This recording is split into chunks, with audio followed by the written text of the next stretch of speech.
You probably assume a drug given to nearly every dialysis patient and every open-heart surgery patient gets built in a clean room from defined chemicals by people in white suits. It doesn't. Heparin is scraped out of the mucosal lining of pig intestines. The molecule is too big and too structurally messy to manufacture synthetically at scale, so we harvest it from animals instead. Think about where heparin shows up: dialysis machines, cardiac bypass, clot prevention and clot treatment, keeping catheters and intravenous lines from clogging shut. It sits on essential medicines lists, and there is no single substitute that covers everything it does. So here's the question that follows. If the drug comes out of pig intestines, what does it take to supply the entire planet? The answer is that the supply chain is agricultural before it is pharmaceutical. You need pigs slaughtered at world scale, mucosa collected, then a long extraction and purification chain that produces crude heparin, and only then the finished injectable. Pig slaughter is concentrated, so heparin is concentrated.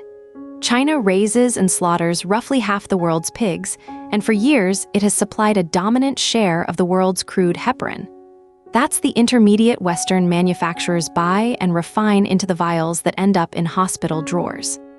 And this has already gone wrong once, badly. In 2008, heparin adulterated with oversulfated chondroitin sulfate entered the American supply.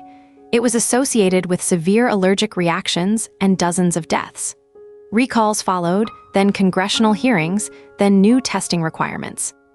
Now the part people get wrong about that scandal. It wasn't that nobody was testing. The adulterant was cheap, and it was chosen because it mimicked real heparin in the standard quality assays of the day. It passed. Regulators had to bring in new analytical methods, including nuclear magnetic resonance screening, to see what the old tests physically could not. Then came African swine fever. The outbreak that spread through China from 2018 killed or forced the culling of a very large share of the national pig herd, with estimates commonly running to a substantial fraction of all the pigs on Earth. Alarm about heparin supply followed almost immediately. A blood thinner shortage, as a second-order effect of a pig disease, is not something anyone had planned for. So why not just diversify? Because you cannot conjure pigs. Diversifying means either raising far more pigs somewhere else, which takes years, or qualifying heparin from cattle instead. And bovine sourcing drags in its own regulatory baggage, rooted in decades-old concerns about transmissible spongiform encephalopathies. Synthetic and bioengineered heparin is a real research effort, and a fully synthetic pentasaccharide already exists as its own approved drug. But covering the entire clinical range of animal-derived heparin is still a research program, not a supply option you can order next quarter. And heparin isn't the odd one out. A surprising share of the pharmacopoeia traces back to slaughterhouses, fermentation tanks, or single plants sitting far upstream of anything a patient would recognize as medicine. A drug is not just its molecule. It's also its feedstock. My take is this.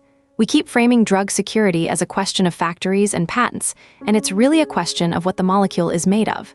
Heparin sits downstream of pork production, which sits downstream of animal disease, feed prices, and one country's farming policy. The drug keeping dialysis running in every hospital on Earth depends on pigs staying healthy somewhere else. That's worth knowing before the next outbreak, not after.